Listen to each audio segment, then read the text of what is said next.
Welcome back, YouTubers, to another Q&A with us, the British Fist. Yes, those two British guys that talk about wrestling all the damn time, always releasing videos. Some may say too many. Well, to be honest, guys, we enjoy doing videos. So there we go. I am Mr. Parkin. This guy's sitting next to me. The spotlight is on him. Actually, that's the light, but, you know, it's NJ. What's up? It still counts as a spotlight, bro. Subscribe above, like this video if you will, and comment your thoughts on any of the things that we've answered or any of the questions that have been asked in that comment section below. Please continue to contact us in the link in the description box below. Yes, and keep sending us questions, guys. We love answering your questions here at the British Fist, which is why we do these weekly Q&As. So keep sending the questions through YouTube inbox, which is preferable to us. Commenting down below or on our Facebook as well. So we're very close to number 52 now, NJ. Guys, as well, I just want to say this, be patient with the questions. We have actually got a lot of questions to answer. We will try and get through them as quickly as possible so we can answer yours as soon as we can. So please continue to support the British Fist by sending in your questions. Get us a 52 mark and we'll probably try something special, something special for that 52 one, just for you guys. Just like we do with our year anniversary video and all that kind of stuff.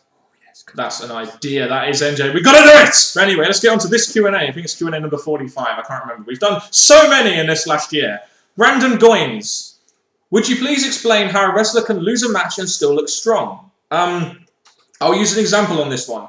Bret Hart versus Stone Cold Steve Austin. WrestleMania 13. Austin at the time was an up-and-comer. Bret Hart was a top guy for the company. Steve Austin lost in a way which didn't make him look weak because he passed out instead of tapping out in the submission match. So basically, the whole concept here is if you have a competitive match against a guy that is higher up on the card than you, then you generally don't look that weak because you're having a very competitive match with someone who is much higher in the card than you, and that's generally how it's done. And sadly, these days we don't really get that, especially in WWE when we have people going against Cena. It becomes unpredictable.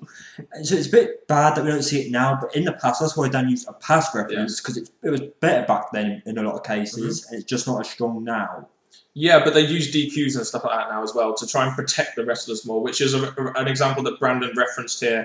He referenced Jeff Hardy losing to Bobby Roode by DQ at Genesis, and Hardy fans saying that he looked strong. But that's the whole point of the DQ, I guess, to try and get heat while also trying to make the face look strong and be protected, I guess. That is true. The key word is try, because they try to make the person look strong by doing that. Sometimes it works, sometimes it just won't happen. Sometimes it just falls flat a little bit, doesn't it? The next question, Gex Plan.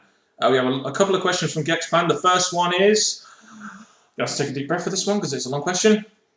What do you think of Jim Johnson's music in WWE nowadays? Because years ago when The Rock and Austin, etc. were in wrestling, their entrance theme was a big deal and helped the wrestlers feel like a big deal. But nowadays I feel that the entrance themes don't make me feel like the wrestlers are a big deal as much as they used to be.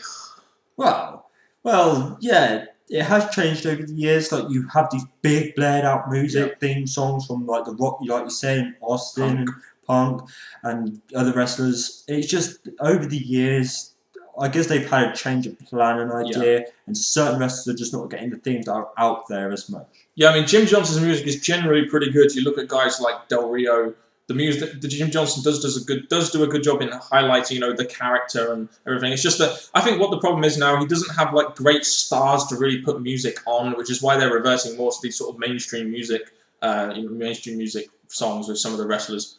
It does look that way, and obviously Del Rio is the most recent one that's got a theme that at first you may have been against because obviously it's just a bit plain, but now you've heard it for a little while, you're used to it, you reference it to Del Rio, so it has worked, and it's worked out for Del Rio, yes. The best Jim Johnson theme ever, RTC. What a very simple and effective, annoying music tone that was, but anyway.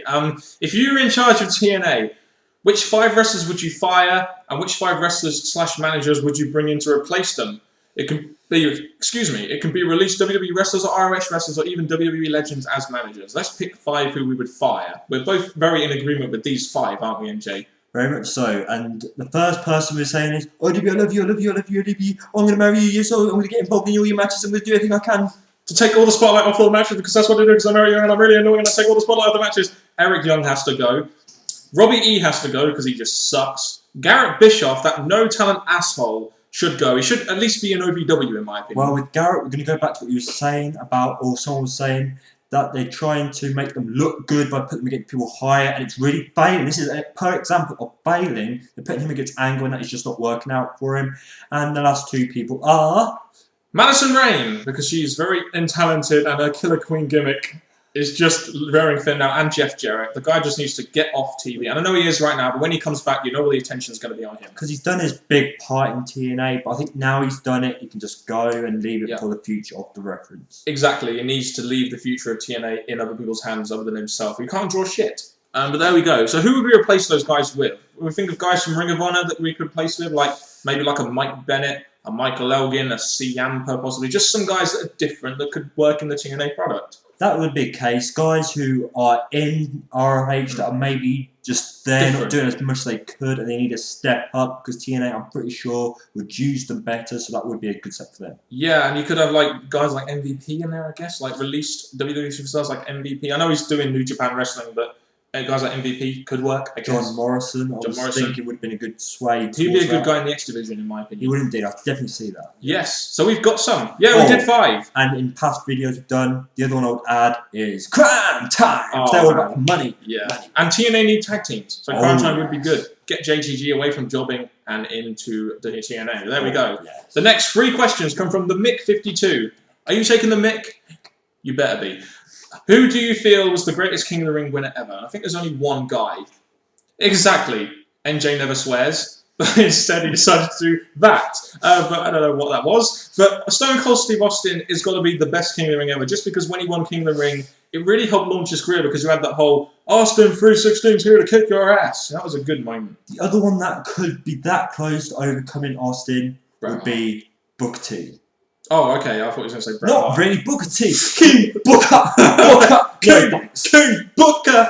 King. Hail, King Booker. Oh, hail, King Booker. Shut up. Yeah. You're dumped. But anyway, so yeah, I think Bret Hart would be another good King of the Ring winner, just because he could put on like 3 to 4 good matches in a night because he was that damn good. He was, as he said. If you could bring back one former pay-per-view, which one would it be? Well, we had 2, but since WWE is bringing back No Way Out, Backlash. I'd love to see Backlash back. The fact it made sense on WrestleMania, the Backlash to WrestleMania, very good. It was a good name, worked perfectly, and it's now got these gimmick pay-per-views. Bring back the ones that actually stood out and made sense. And I always enjoyed the Backlash, Backlash name, so I'd bring it back. Question number 3. This one's for you, NJ.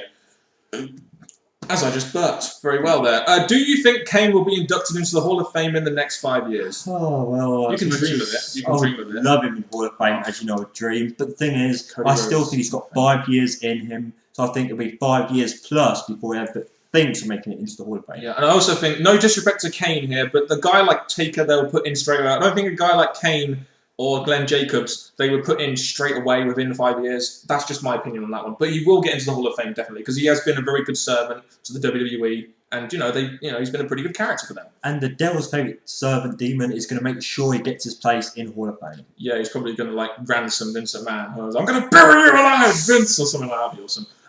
John Leslie Reed gave us 2 questions and some good ones as well. What's your favourite WWE and TNA theme song? Could be past, current, whatever. There we go. Well, the first one, it's kind of recent within the last 2 years, is none other than Nexus. I must admit, Nexus was a good theme tune. I have always liked the Miz's theme tune, I must admit, and Riley's theme tune was a good theme tune for me as well. Triple H, mine. Triple H for you, of course. Yeah, I love Cody Rhodes' theme tune, just because I'm a Cody Rhodes man. And the most favourite for both of us is The Rock's! Oh yeah, we love The Rock's theme tune. I must admit, I did like his heel theme tune back in 2003. I thought that was very good.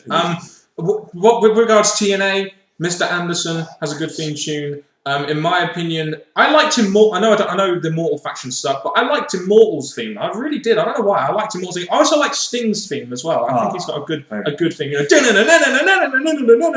love that. We do comment Bobby Roode sometimes, but he's had a change, and some people bash that. Beer, money. That was a good theme. I love that. What do you think of this dream match of mine? The 8th Wonder of the World, Andre the Giant versus the Celtic Warrior, Sheamus.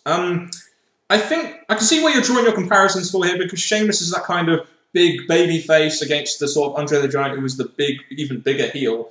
So I mean, I think it'd be pretty good having Sheamus. This is why I think Sheamus versus Mark Henry would have been a good match. Like a Sheamus versus, because it would help get Sheamus over as a babyface more. So I like the idea of having Andre the Giant against Sheamus, if I'm honest. Well, as Sheamus is now in the main event, he has more of a direction to able to have had that match. It would have been a big match. Obviously, Sheamus getting a big match against someone as big as that. Yes. It would have been a big stand-up match, and I think it would have been great. And Andre the Giant was a massive star, so imagine the rub he could have got from an Andre the Giant. Clutch Killer 1.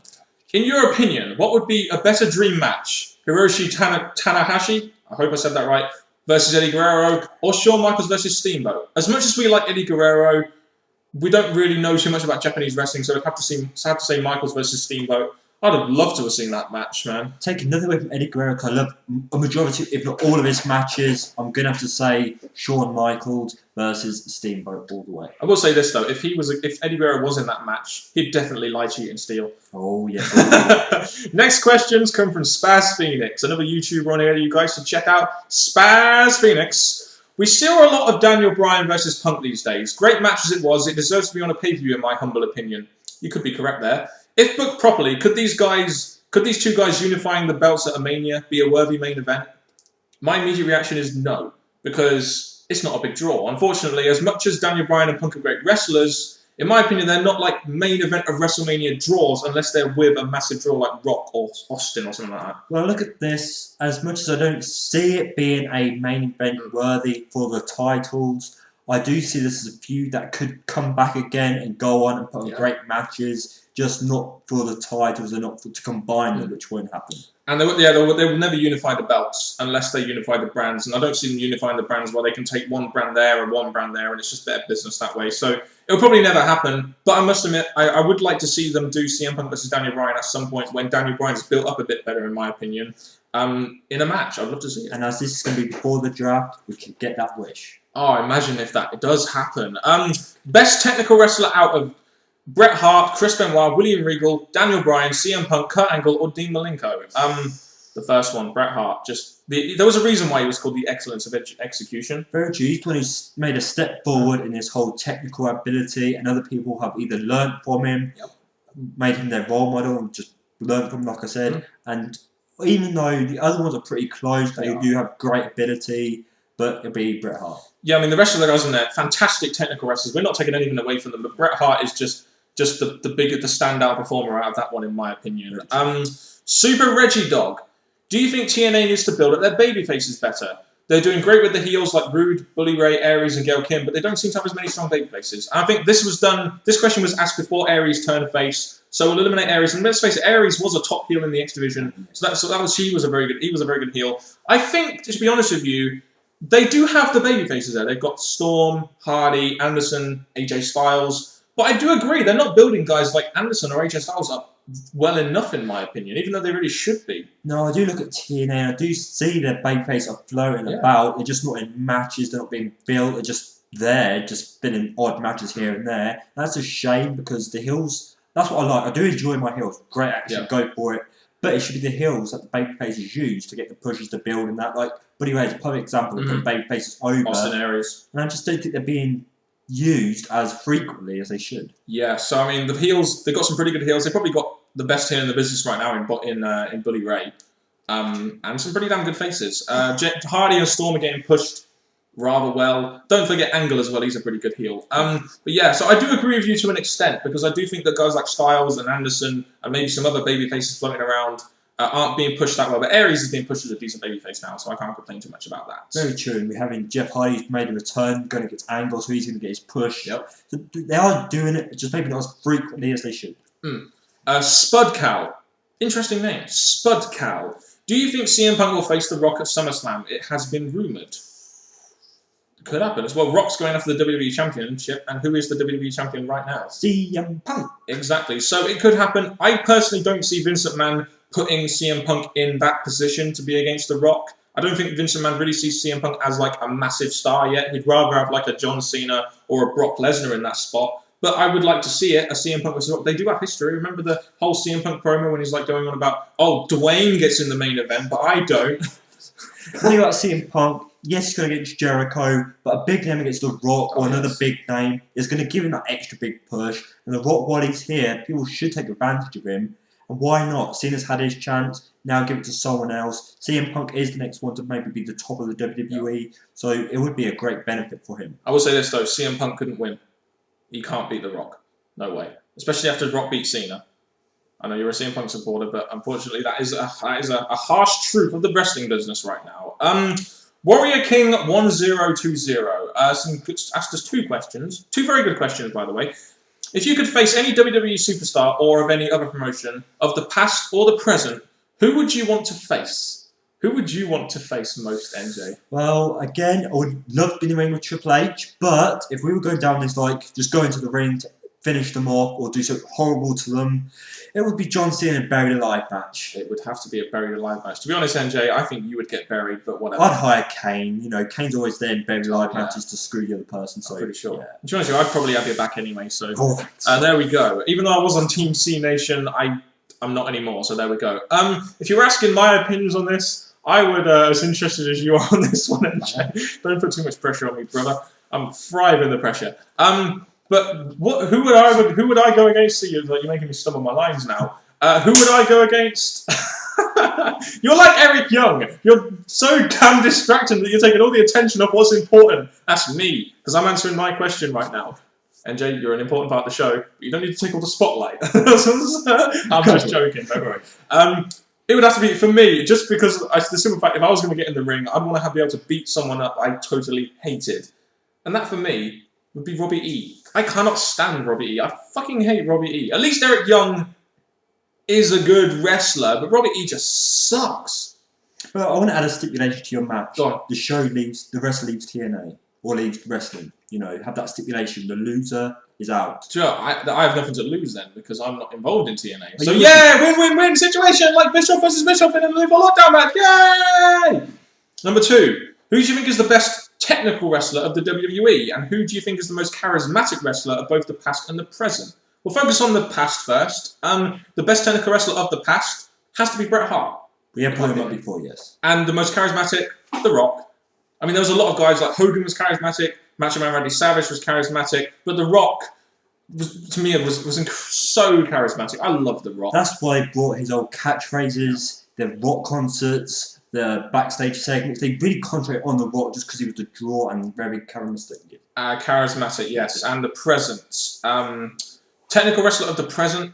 I'm trying to think of all companies here, but I'm not really sure. I would say Daniel Bryan, but there are other good technical wrestlers out there, like CM Punk can wrestle a good technical style. Jericho's back; he can wrestle a good technical style. Angle is maybe getting older, but he's still one of the best. Yeah. Oh yeah, he definitely is. I'm saying it would have to be Angle, yeah, because he is still, even though Angle like 5 years ago would definitely be number 1, but probably not the Angle now. But he's still up there. Yeah. The most charismatic wrestler of today's. I was so going to say Miz, you know, just because he's great on mic and that, but again, they're not using him the best way right now. But it's difficult. It's difficult, really, because who would you say is the most charismatic? Would you say like someone like CM Punk, or you know, I don't really know. It's like, who is the most charismatic person? The Miz is very charismatic.